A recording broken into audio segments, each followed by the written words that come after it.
கான்ஃபிடென்ட்னு ஒரு கம்பெனி இருக்கு. ம் அந்த கம்பெனியோட ஓனருக்கு 57 வயசு இருக்கும். ம் 1000 கோடிக்கு சொத்து இருக்கு. ம் ஹலோ, நான் தான் நைட்டுக்குள்ளே காசு தரேன்னு சொல்கிறேன்ல சார். எதுக்கு சார் சும்மா சும்மா கால் பண்ணிருக்கீங்க?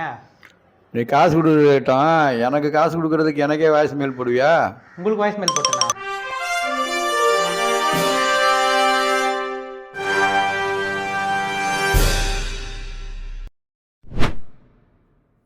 சொல்கிறா. அப்புறம் என்ன அங்கிள் திடீர்னு ஃபோன் கூட பண்ணாமல் வந்திருக்கீங்க? ஃபோன் பண்ண மட்டும் எடுத்துகிட்டு போறியாக்கம்? ஏப்பா காசு எப்போ கொடுக்க போகிற? ஒன்றும் முதல்ல கொடு இல்லை வட்டியை கொடு. எப்போ கேட்டாலும் இல்லை இல்லைன்னு சொல்கிற, ஃபோன் பண்ணாலும் எடுக்க மாட்டுற. எப்போ தான் காசு தருவ? அங்கிள், போன வாரம் ஒரு நியூஸ் ஒன்று படித்தேன், அதை கேளுங்களேன். இதில் நியூஸ் வரையாக்கம்? சொல்லு. அதை கேளுங்க அங்கிள். சொல்கிறா. கான்ஃபிடென்ட்னு ஒரு கம்பெனி இருக்கு. ம் அந்த கம்பெனியோட ஓனருக்கு 57 வயசு இருக்கும். ம் 1000 கோடிக்கு சொத்து இருக்கு. ம் கம்பெனி நல்லா போகுது, எந்த கடனும் இல்லையா. ம் அப்படி இருக்கும்போது பாத்தீங்கன்னா போன வாரம் திடீர்னு சூசைட் பண்ணி செத்து போயிட்டாரா. அட போமே. நம்ம வாழ்க்கை அடுத்த நிமிஷம் நிச்சயம் இல்லாத அங்கிள். அதனால நீங்க என்கிட்ட கொடுத்த கடனை கேட்காம ம் இருக்கிற நாள் வரைக்கும் நிம்மதியா சந்தோஷமா இருந்துட்டு போயிடலாமே. ஏய், என்ன சொல்ற?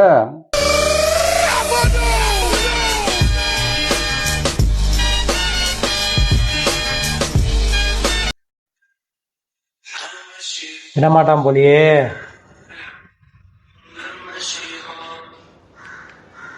ஹலோ, என்னடா ஃபோன் எடுக்க மாட்டேற? எடுக்காம எப்படிங்க பேச முடியும்? ஃபஸ்ட்டு 2 ரிங் எடுக்கலையே. அதான் இப்ப எடுத்துட்டேன்ல, சொல்லுங்க. இந்த மாதம் 15 டிவி தரணுமே. 5ஆம் தேதி வரட்டுங்க, தரேன். டேய், இன்னைக்கு தேதி 20டா. 5 நாள் அதிகமாகி போச்சா? சரி தரேங்க. இன்னைக்கு நைட்டு 12 மணிக்குள்ள வரணும், இல்லைன்னா நாளைக்கு காலையில் உன் வீட்டுக்கு வந்து பிரச்சனை பண்ணுவேன், பார்த்துக்க.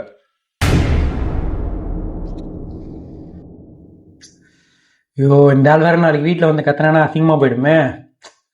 என்ன பண்றது? மச்சானுக்கு ஃபோன் போடும்.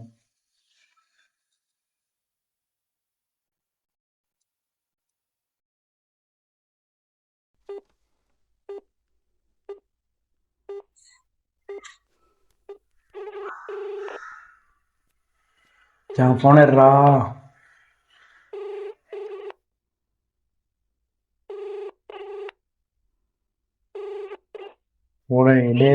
செய்த எண் தற்போது பிஸியாக உள்ளது. தயவு செய்து பின்னர் முயற்சிக்கவும். The number you have dialed is currently busy. Please try later. எடுக்கலையா? ஃபோன் எடுக்க மாட்டேனே. வேறு யாருக்கு போடுறது? ஆகாஷ் ஃபோன் போடுவோம்.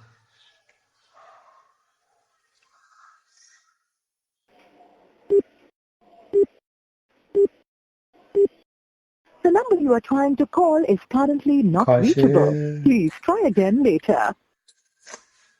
முக்கியமான நேரத்தில் அவன் நாட் ரீச்சபிள் வரும். வேறு யாருக்கு போட்டுறது? தனபாலுக்கு அனுப்புவோம். தெய்வமே. ஹலோ தம்பி, அவர் வெளியே போயிருக்காருப்பா. யாருக்கோ கடன் 10,000 ரூபாய் திருப்பி தரணுமா, அதை ரெடி பண்ணுறதுக்கு அவசரமாக வெளியே போயிருக்காரு. அப்புறம் பண்ணுறியா? சரி, ஓகே ஆண்டி.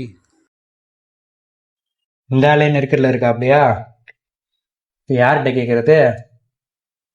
கருப்புசாமி சித்த போயிட்டு கேட்போம். அந்த ஆள் கால் பண்ண எடுக்க மாட்டான், அதனால் வாய்ஸ் மெயில் போடும்.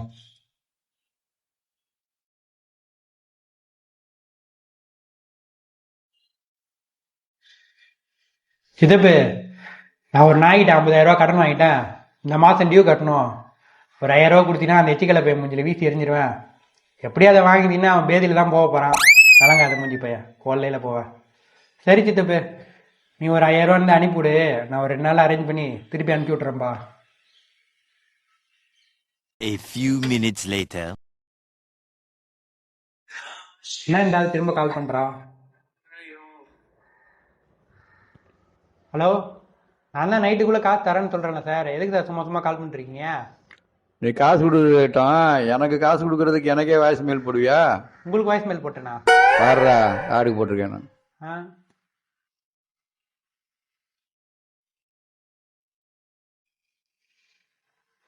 ஐயோ அண்ணா, நாங்கள் கருப்புசாமி சித்தப்பாக்கு போகிறதுக்கு பதிலாக மாற்றி கந்தசாமின்னு உங்கள் பேருக்கு அனுப்பிச்சி விட்டேனே வாய்ஸ் மெயிலு. சாரிண்ணே.